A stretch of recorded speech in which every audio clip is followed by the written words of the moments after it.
Good evening.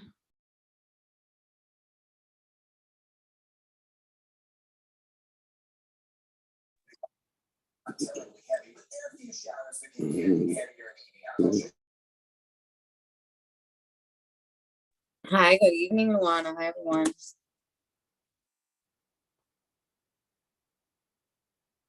I see Joseph is here. Let's see.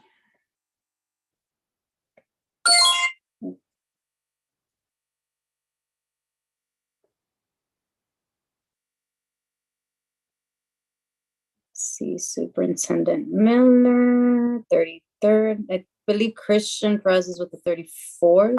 Is that correct?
Hi, good evening, everyone. Can you folks hear me okay? Okay, cool, thank you. So we have a special circumstance tonight. In that, for folks who don't know me, my name is Catherine Diaz. I'm the chair of CB12. And Eliezer had a last minute emergency and won't be on today. So I believe I'll be facilitating unless Luana, you want to facilitate, and I will round out quorum, or Joseph.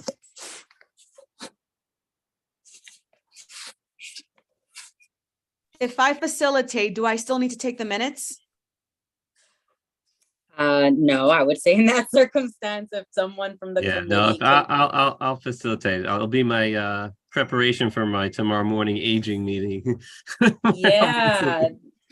Cool, awesome, Joseph. Okay, so I will be here. I'm gonna ask maybe Simari to join as well, so we can get a quorum. Actually, no, I would be the third quorum. So if Yeah, we anything, need, we might she swap wouldn't off. count as quorum. We need you.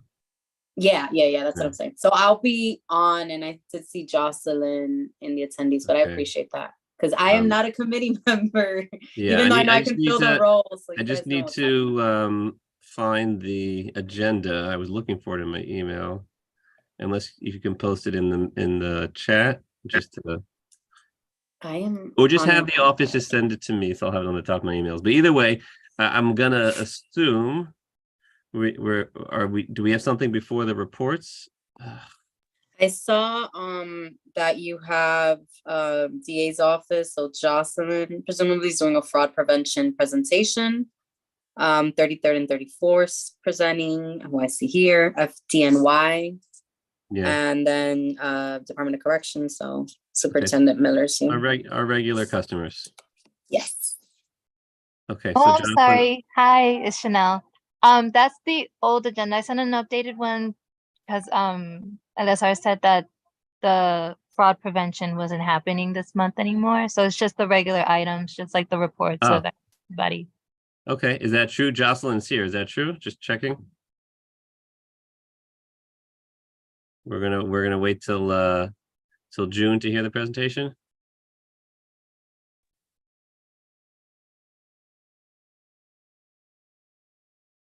From our worker protections unit. Good evening, everyone. I'm sorry, Yusuf, Sheriff, good evening. Why is my camera not on? Oh, sorry. So we had to reschedule it for the June meeting. Okay. Great. It makes sense being how everything else seems to be working perfectly tonight. Okay, so why don't we begin with the reports from whoever wants to chime in first, either the 33 or the 34. Well, let's call this meeting to order, 7:09. Thank you. I'll go first. Sure. All right. Good evening, everyone. How's everyone doing today? Evening. Good evening. So I'm Sergeant Rodriguez from the 33rd Precinct. So I'm going to read you off our 28-day period of statistics. So for total crime overall for the 33rd Precinct, we're down 24% in overall crime, which is we basically have all the index crime, which is like the top crimes are robberies, felony assaults, burglaries, grand larceny autos. So as far as robberies are concerned, in the 33rd Precinct, we're down 50% robberies in the 28-day period. We're slightly up 27% in felony assaults. We're down 78% in burglaries. We're down 20% in grand larcenies. And we're down 16% in grand larceny autos, which is thefts of vehicles. If anybody has any questions for me.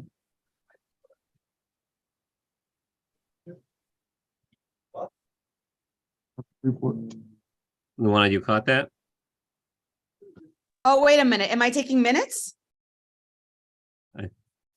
Thought you were now going to run the meeting. Okay, so I'm so sorry. Let me open a document. Hold on. I was going to volunteer to conduct the meeting if I did not take minutes. So, Right, so we but flipped. since I've been Sorry. volunteered, so let me just hold on. Okay. Fine. So yeah, and also it was a little bit quick for me as well. And also all those percentages was just month to month that you were sharing? 28-day period, yeah. Right. Okay. So maybe just say those one more time. Hold Yeah. on, because I did not agree to take minutes, but given the urgency, I will, but let me just open Okay. up my document. Oh, okay. So yeah. So when you repeat that, if you could give us When a I'm little- ready, Yeah. when I'm ready. if you Okay. could- if you I'm could just also- the meeting is being recorded. yes, so. that's true. That's true. Yeah, but we still have to Um, take minutes, I think, right? Yes. But I mean, you can catch what you missed. That's all I'm saying. Correct. I'd Well, rather not. Again, it was 1 minute report. We'll hear it again. I'm sorry. I was just saying before, if you could also give us a little perspective on, in terms of not just the 28-day, but in terms of a little bit broader than that. So sometimes it's hard to. Well, I only got for 28-day period. That's all we have. Okay, fine. So we'll wait for Luana one more second. Well, what are those stats again, please? Thank you. Okay, so overall crime, which is all the index crimes in the 33rd Precinct for overall altogether, we're down 24% in the 28-day period. Okay, and then just go through some of those specifics, please. Just waiting to. Yep. All right, so in robberies, for the 28-day period, we're down 50% in crime. Okay, Okay. For felonious assaults, which is a felony assault, we're up 27%. thank you. Okay. As far as burglaries go, we're down 78%. 78? Yeah. Yes, For grand larcenies, we're down 20%. yep, And for grand larceny autos, which is thefts of vehicles, right. down 16%. 1-6. Yes. 1-6. Thank you. Thank you so much, officer. You got it.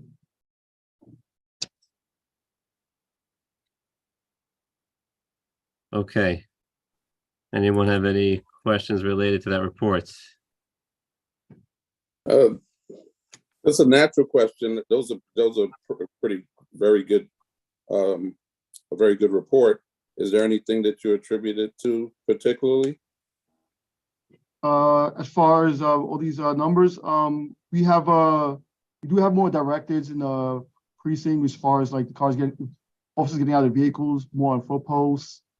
We have, as far as the burglaries, we have made an arrest for a person who's been in numerous robberies, so that's why it brought us down to 78%. Robberies, more high visibility. We also have the brand new FTU unit, which is the new the rookie officers that we put on beat posts throughout Broadway, commercial areas, so that helps out. That's what I have right now. What units? I'm sorry, can you define those units, please? Okay, so the new unit is called the FTU unit, FTU, Field Training Unit. Okay, thank you. Mhm.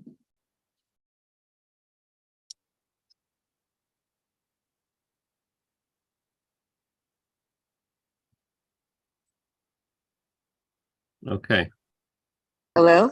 thank you. Okay, so thank you very much. Hello? I was just unmuted. This is Cheryl Miller. I have my hand up. Oh, now I see I it. wanted to, Go ahead. I wanted to ask Sergeant Rodriguez 2 questions, if I might, because I'm in the 33rd Precinct District. Hi, Sergeant Rodriguez. How are Hi, you? how are you? Good, thank you. Good. So 2 questions. What, if anything, is being done about the delivery people that zoom around on those, they look like, I don't know if they're looking like a dirt bike or like a small, like a motorcycle kind of thing. I'm noticing, I'm right over here on Broadway and 165th. And the other day I was out like up by BBQs, like I was coming from the hospital. And I must have seen about like 3 of them go through the red light. They just stopped to kind of look and then they just kept going. I've almost been like hit a couple of times by these bikes. And also the other question I had, I don't know if maybe I'm not walking around at the right time at the time, but I don't remember the last time that I've seen a cruiser riding around on Broadway from the 33rd Precinct, and I was seeing them quite a bit before. At least once in a while I would see a cruiser going either up or down Broadway. The only cruisers I see driving around are the traffic police or whatever, the traffic guys that give out the tickets. So is there a reason why I'm seeing like really not a lot of, the cruisers going around?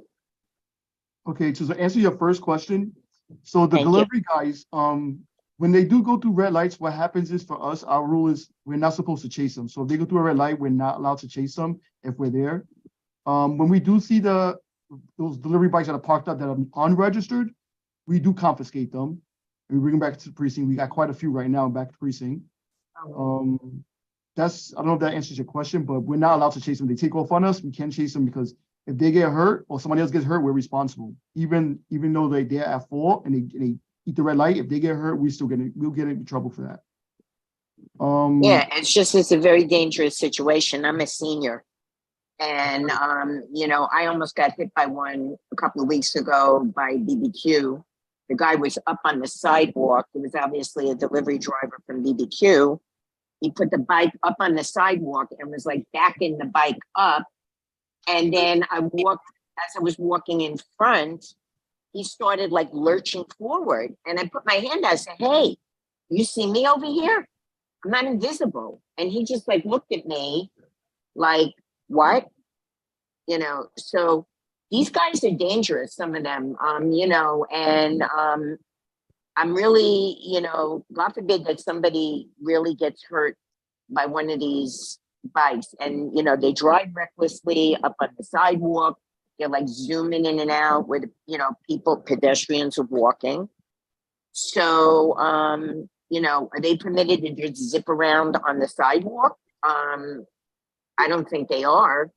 But I understand about that you can't chase them when they go through the light. However, that's very dangerous because they can get hurt as well. Because if they just zoom through the light and then here's a car coming, you know, through the, you know, on the green, who's going to get more hurt? The guy on the bike, not the person in the car. So it's dangerous to the pedestrians and it's dangerous to them too, what they're doing. It's really reckless. Right. And to answer your second question, I don't have an answer why you don't see police cars on Broadway. Usually the cars are assigned, they assign to jobs. So I don't know, depends on where the job is at, is where they're gonna travel to. But I've been in cruiser or RMP, we call them, on Broadway myself a few times this past week. So maybe it was just different times. I usually work the afternoon shift, but I don't have a reason why if you didn't see any, but they're definitely there. Okay, thank you, Sergeant Rodriguez. You got it. Okay. Thank you as well. Anything else, or are we ready for our next report?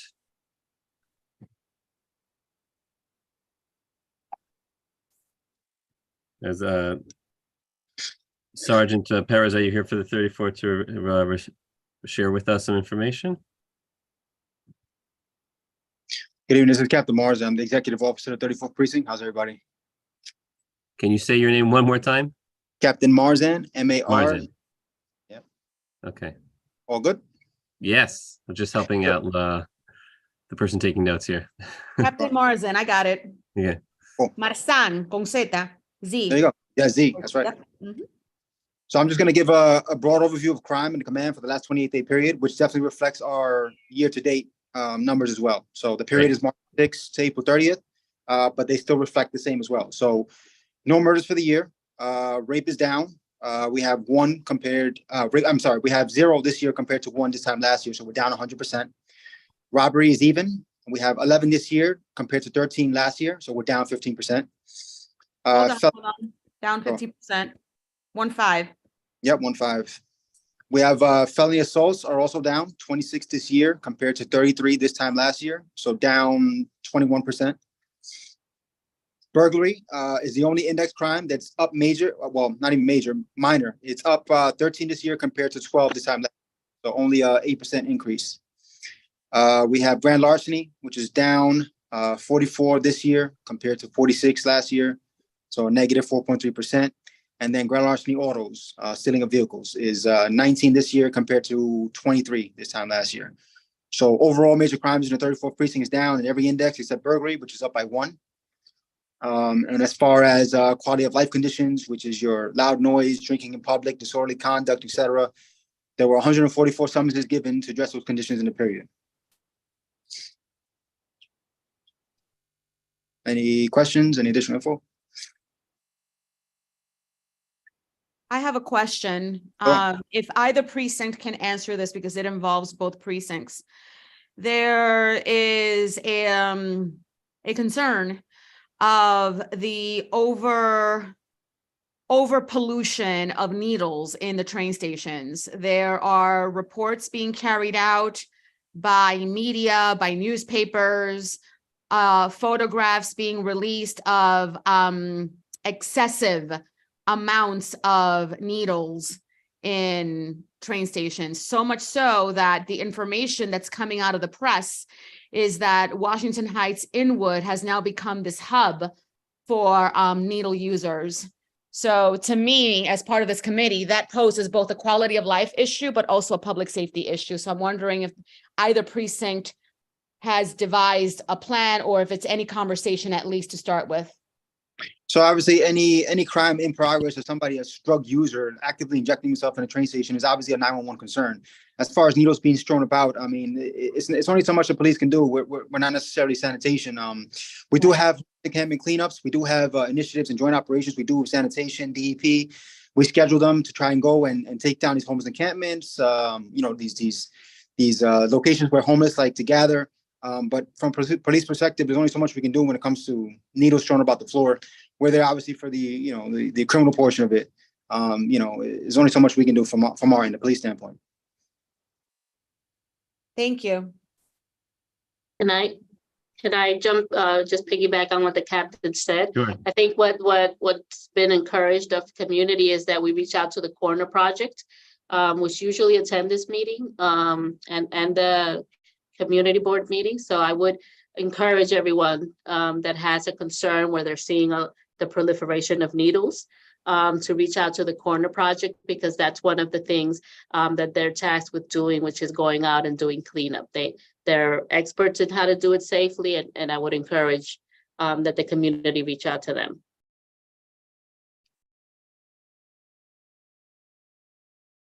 Okay.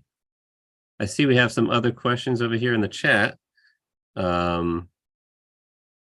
Eileen King and Lynn. Lynn looks like is first. Lynn, are you able to speak? Yeah, can you guys hear me? Yes. Great. I have several questions and a comment, and I'll try and be as concise as possible. First, I want to give a huge shout out to both the 33rd, the 34th, and the DA's office for the arrests and the charging of those 2 cases of vehicular violence. The person who was responsible for driving into the Inwood Bar and Grill, and then the young woman who drove up onto the sidewalk. I mean, really, thank you. Inwood has been plagued with reckless driving, and hopefully that will set an example that it's a serious crime, and you do the crime, you're going to do the time. So thank you, really appreciate that. I'm going to list just very briefly my questions first off, and this comes up almost every single call. The open air drug dealing in Inwood, you have to be blind not to see it. 207th Street in front of the Seatown Supermarket on Broadway. 207th Street between Cooper and Broadway, where there is a black or navy Toyota, paper plates. He's there, or it's young men, all the time, all the time, all the time. You hear the frustration in my voice. And I know you guys are limited with what you can do legally.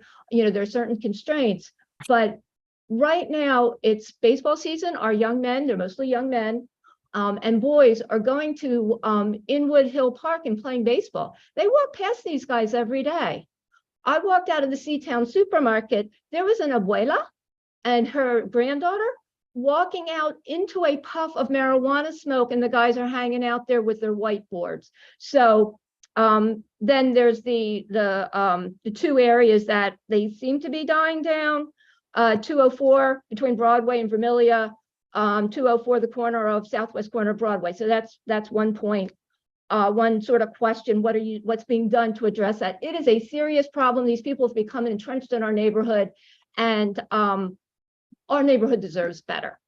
The second question is, could you please give us an update in the checkpoints, checks that you guys are doing on the bridges to prevent the ATVs and, the not gangs, but the groups of loud motorcycles and cars from coming in? And then finally, how are you addressing the illegal dirt bikes? Not just the point that Cheryl raised, but frequently 4 o'clock in the afternoon, you'll get a bunch of, and they look like young men, they're kids, going up Broadway with ATVs or dirt bikes, and they're doing tricks, they're doing wheelies. So again, open air drug dealing, checkpoints on bridges, ATVs. That's all I have. And the efforts that you're doing, so appreciate it. All right, so just to answer your question, as far as checkpoints, we do them regularly. There's only so many of us that we can do, and it seems like as many bikes as we take in, more bikes are being produced and more guys are back out on the street. So far, year to date, we've seized 92 bikes, and that's in the first few months of the year. Issued over 50 summonses.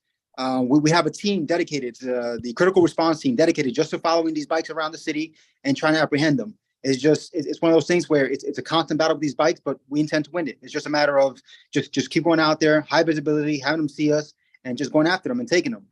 As far as the open air dealing, unfortunately, obviously I'm not for it, but marijuana laws have definitely changed. It's mostly legalized. It's really hard to go ahead and marijuana open in public view is been downgraded. It's no longer a misdemeanor. It's a violation. Guys can hold up to 2 ounces of marijuana and nothing can happen to them. As far as like the dealing going on over there, narcotics, the actual team, the division, narcotics division, they have long-term investigation in some of these places, but it's not so much for marijuana. It's usually for like the harder stuff, the harder narcotics. Again, unfortunately, just marijuana has been mostly legalized, and our hands are really tied as much as we can do with enforcement. And then I'm sure the last thing was the dirt bikes. I think I might have answered that with the summonses and the apprehensions. Was I missing a question? No, just and I appreciate all of that. Just to circle back to the open air drug dealing. So where possession for personal use is legal, but is selling it on the street legal? So like if there's an actual transaction of cash and dope, absolutely not.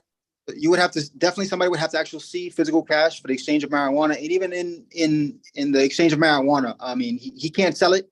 As long as there's an exchange of cash, you see a cash exchange for marijuana, then yes, it's illegal. But most of the time, these guys are not doing that. They're going up to a guy, here's the stuff, give the money to one guy. It's just not as clear cut as we'd like it to be. Obviously, if it was clear cut, patrol guard rides by and sees it, 100% he can jump out and take enforcement action. But it's not. These guys are sophisticated. They're making a lot of money, and they're doing it behind the scenes. It's not that clear cut. That's why we have narcotics teams doing long-term cases. They have a little more resources the regular patrol uniform officers can't do. So we rely on them heavily to go ahead and do that kind of enforcement. Understood. So what is your advice to a concerned citizen what do we advocate for with our electeds? Like, our neighborhood does not feel safe. Our neighborhood is not safe. Our neighborhood deserves better than this. What I'm hearing is your hands are pretty much tied. So again, what would your advice be? So again, I mean, I'm not sure how. There's no way we could change legislation now. Unfortunately, when marijuana was not legal, when it wasn't as weak of a crime now, as soft as a crime as it is, there was definitely much more enforcement. I mean, guys were smoking weed outside, and they knew they couldn't do it because they would get locked up. Now it's blatant. It's everywhere, and it's almost like drinking in public. You don't really get a summons for it. So I mean, again, I wish I could change legislation, change laws. Unfortunately, we just have to adapt with what we have. Our hands are tied when it comes to marijuana specifically, unless it's a large, copious amounts of marijuana, like something blatant, more than 2 ounces, something that we can see and be like, okay, we can go for it. Really, it's really relying on long-term investigations. These guys, narcotics teams, working, making buys, doing what they can do, and seeing if they can get anything out of it. But as far as patrol uniform, it's really we're really tied with what we can do. Okay, well, thank you very much for your answers. Appreciate it. Appreciate all the work for, both the 34th, and from the DA's office. Really appreciate it. Agreed. Yes. Thank you for those responses. And thank you, Lynn, for the question. Eileen? Yes, hello. Thank you. I attended the community board of the precinct community meeting last week, and inspector reported on 2 shootings. No one was hurt, but 2 shootings. And I'd like to first identify that I live at the top of Fort George Hill, where Fort George Hill meets St. Nicholas Avenue, Fairview, Fort George Avenue, and there's a lot of bikes in this area. There's a lot of double parking. There's a lot of loud music. This is very, very disturbing for us. Plus, it's dangerous now with these shootings, and it's a high drug area. So we're concerned that what is now a restaurant is now looking to be a bar open till 1 a.m. And so I'm asking for the precinct's opinion about this area up here for our safety and for drawing more outside people coming into this area for this. We are not, we're a very residential area with small shops. We do not want a nightclub on the corner. Yeah. So as far as what businesses come in and out of the neighborhood, I'm not so sure the police department has too much interaction or approval of it. It definitely goes to the SLA, the board. What I can say as far as the crime is concerned, definitely the double parking is a major issue in Washington Heights. It's been that way for a long time. All I can say is, I mean, for right now, year to date, we've issued 1,594 double park summonses. It's just, we tag these vehicles, we notice an issue, we write the summonses. It's not for lack of enforcement. We're definitely out there, the officers out there writing these summonses. They're definitely doing what they can to help out. It's just the influx of vehicles. Everybody comes to Washington Heights, and it's just so much we can do. How many summonses for double parking? Pardon me? Year to date, 1,594 double park summonses have been issued. So over 1,000 vehicles have been hit with double parking summonses in Washington Heights. So we're definitely out there. We're definitely writing these summonses. We're definitely doing enforcement. It just seems that it's a drop in the bucket with as many cars. Right. You could probably do 1,000 a day. Seriously. So, we're out there, they're writing, and it's 1,594 double parkers. We've issued 2,423 driving violations, so B summonses. The cops are out there doing enforcement. I mean, there's no doubt about it. It's just never ending, it seems. It's just a never ending cycle. We tag them, more cars come in. So as far as the heavier crime, the shootings that are taking place, we've designated a special attention zone in the 3-4 precinct. So we have Broadway to 10th, Dykeman to 11th Street. That's our main zone where we have an influx of officers. We've been getting on the weekends help from outside personnel. We're getting additional 40 cops, usually additional 40 cops to place in these locations to show high visibility, to deter robberies, to deter crimes, to deter shootings. So again, that's going to be part of our strategy for the summer. Obviously, an influx of officers, have them out there highly visible, and have them out there doing enforcement. What is the attention zone again? What's the radius of that? It's going to be Dykeman to 211, Broadway to 10. So in that zone is going to be an influx to address the double parking, the drugs, the shootings, any violence. That's our main focus for the summer. I have a follow-up question. I think there is a role of the precinct in reporting to the the licensing committee about the general conditions in an area. Oh, we do. And it's very critical to us that you understand what impact we experience as residents, and that drawing more traffic for drinking, for loud music, and there's no place to park. There is absolutely no place to park. And the kind of entertainment that's done there with DJs and things like that is drawing people. And we have to recognize the limits of a community and the impact of a kind of entertainment zone that is not warranted by this. And so I'm asking the 34th precinct to really look very carefully when they give their reports that the licenses are not exacerbating and making worse conditions that are already difficult. That's what I'm saying. And then these locations that you speak of that are considered problems, that we have actual crimes taking place of inside of or in front of, we do operations on them. We send our officers in there, we shut them down, we do inspections, we write summonses. So again, like if it's a problem for the community, it's a problem for us, and we definitely address it. And so that's what I'm saying. There's no lack of enforcement when it comes to these locations. As far what I meant by saying that is that we don't necessarily, grant these licenses. We have a say in them. We speak on the crime facts. Very important. Yeah. Your say is very important. Yeah. Thank you. Yeah. Thank you. Was that a comment or? I appreciate. Thank you very much. Okay, Catherine, your hand up? Yeah, I was just gonna share for Eileen. I think Lynn, who was speaking before, when it comes to for SLA, if you have, let's say if there's a specific business that you have concerns about, you can always send an email over to the office with the name of the business, the location, and what the complaint or concern is. And that becomes part of the record for when they're either presenting for, in that case, it would be for a renewal or for a brand new license.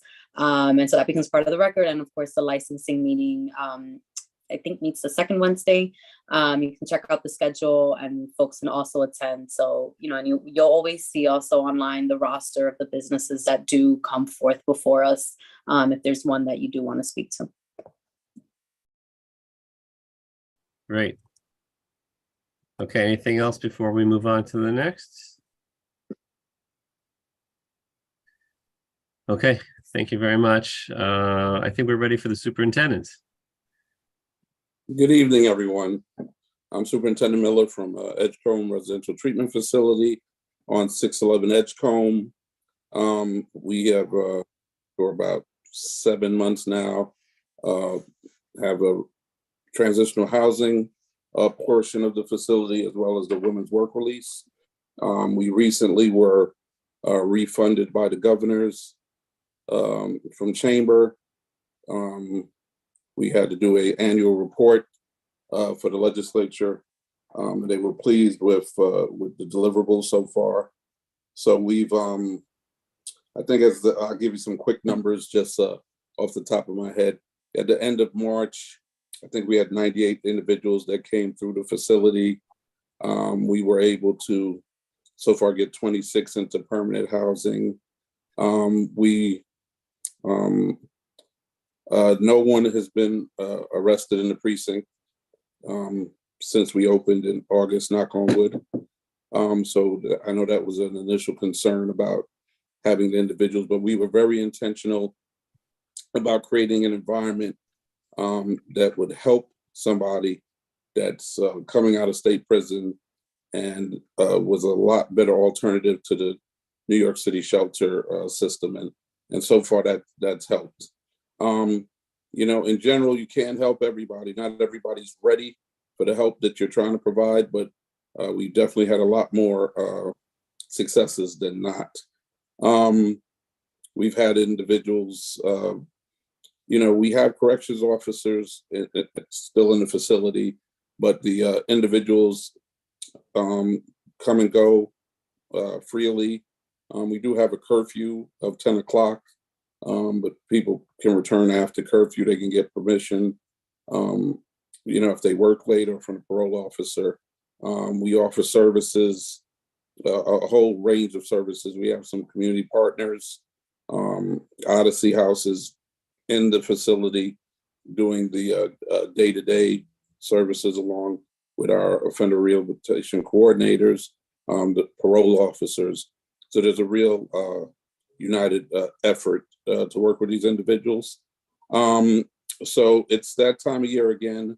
We do offer an annual tour of private citizens to the facility. So it's going to be the first Tuesday in June 6th. I did send an invite to the community board's general mailbox, but I want to send it to the Public Safety Committee, and I would invite anybody that would like to attend. We're capacity is about 30 people, so I would ask the RSVPs be in within the next 2 weeks, so that we can, you know, be prepared for who's attending. So it is an open invitation for the public. You know, you can get a tour of the facility. You can see what changes we've made from last year to prepare for, you know, our new initiative. And you can also see a promotional video that is now being shown in all 43 other facilities in the state, encouraging individuals that would otherwise be undomiciled to consider Edgecombe. So it's going well. That's my report. Any questions?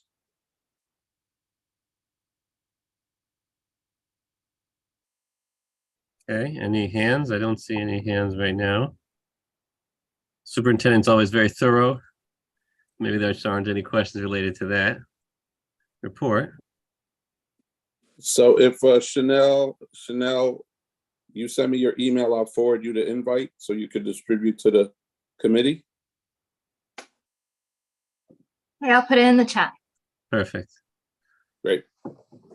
Thank That's you. exciting. Okay, very good. Jocelyn, did you want to report as well? Yes, thank you. So good evening, everyone. Jocelyn Minaya, I'm the director of the Manhattan District Attorney's Washington Heights office. Actually, Lynn took my shine because I was exactly going to report on the indictment of those two cases that she mentioned.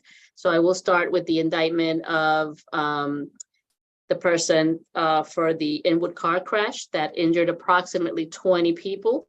The person, Jonathan Valentine, was indicted for causing the crash that injured these 20 people, including an 11-year-old girl who recently, sadly, had to have her right leg amputated as a result of her injuries.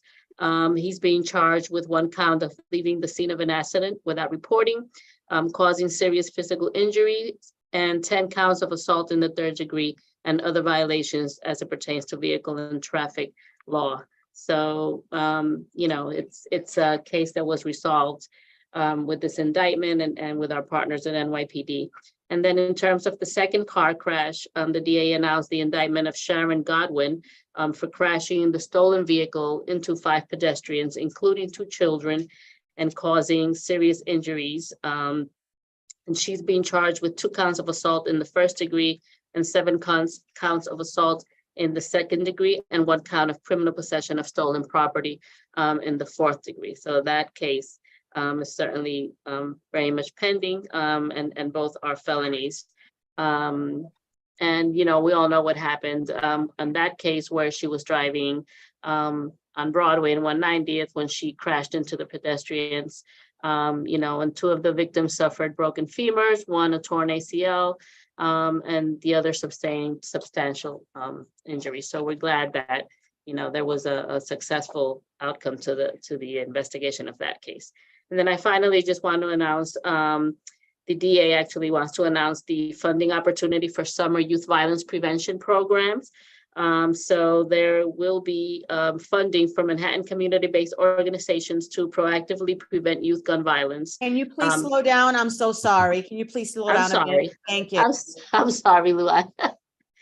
So, so this is the 2nd summer that we're putting out these micro grants for $20,000 for up to 10 community-based organizations to pay young New Yorkers stipends to participate in meaningful programming or enhance and beautify public spaces that are known areas for gun violence. So the funding will be going to local community-based organizations that apply for the RFP to employ our young people. And the target neighborhoods for this RFP include Harlem, Washington Heights, Inwood, the Upper West Side, and the Lower East Side. So if anyone wants additional information, please reach out. I put my information in the chat, and I'm happy to email anyone with the this press release, but also the information. Or if anyone wants to go online, they can go to cjii.org, which is a Criminal Justice Investment Initiative, and they are the people that minister these grants. And Luan, I can email you, or I can forward you what I just said if it's too much for you to write down. Yeah, that'll be great. Thank you so much. I appreciate it. You're welcome. Okay, And that's Chelsea, it for me. Thank you. yeah, do you want to just take 1 second and share a preview of what we're going to hear a little bit more about next month? So Eli and I have been working on bringing information. The DA announced his the Workers Protection Unit, and basically the unit is charged with handling complaints of wage theft. So it's the Wage Theft and Workers Protection Unit. There have been quite a few cases that have been highlighted since the inception of the unit, which I believe it was been now like 3 months since the unit was established, and basically just targeting those that are, you know, not paying people what they deserve, withholding overtime hours, not compensating people because they're undocumented or day laborers. So we're really, you know, encouraging the community to come forward and make a complaint with regards to this if they feel that they've been victimized in that regard. So we'll have the chief of that unit come and speak to us next month. Didn't the governor have a task force with that? I used to sit on that task force called the Exploited Workers Task Force. Was that dissolved at the state level? That's just a question that I had, because it was working in conjunction with the Department of Labor. I'm not sure. Department of Labor. Yeah. I'm not sure if it was dissolved, and I do remember that as well. And actually, thank you, Luana, for saying the Department of Labor, because it reminded me that the part of this unit is also the establishment of a fund with the Department of Labor, kind of as a restitution fund for those that have been victims, to try and get them some of their monies back in this way. But I'm not sure if the governor's task force is still current. Thank you. You're welcome. Okay. I think we've now completed our reports in terms of tonight's agenda.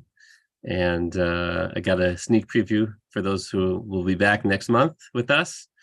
And for those that are not familiar, we meet the first Wednesday night of the month. So I'm just pulling out my calendar. That means we should probably be meeting June 7th will be our next meeting. And we look forward to hearing from Jocelyn again. And then we go on break for a little bit. So this is the end of the season for us, is in June. And then we resume again in September. So thank everyone for being here. Thank those who shared their reports. Is there a motion to adjourn at 7:47? Motion to adjourn? Okay. I'm gonna second that if I'm allowed to. I will second. Okay, or Catherine will second that. She gets off of mute. And thank everyone for their time, and we'll see everyone again soon. Rabbi, Thank you you. broke Have a good night. Eliasal's record. You should run the meeting more Yeah, often. thanks. You're gonna I be didn't- super smooth tomorrow, you'll see. I didn't say that, guys, okay? That I'll was not a deny. motion. That was not. I will deny that I said that.